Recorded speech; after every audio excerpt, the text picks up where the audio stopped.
One thing that's commonly asked is, once we have a show hide solution button in place, how can we attach a graffiti to that to play when the student shows the solution? So the way this should work, first thing you want to do is actually show the solution, and then you can now edit the button, and you can make a recording. Click record or re-record, and now you can talk about this solution. For example, we can say, this is a solution you want to implement. Make sure you return a value.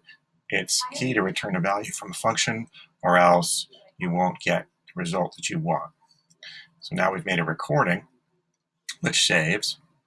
And so now we hide solution, and the next time the student presses show solution, and now you can talk about this solution. For example, we can say, this is a solution you want. The solution is shown, and the video or movie that you recorded is played, and it will stop playing when the student hits hide solution.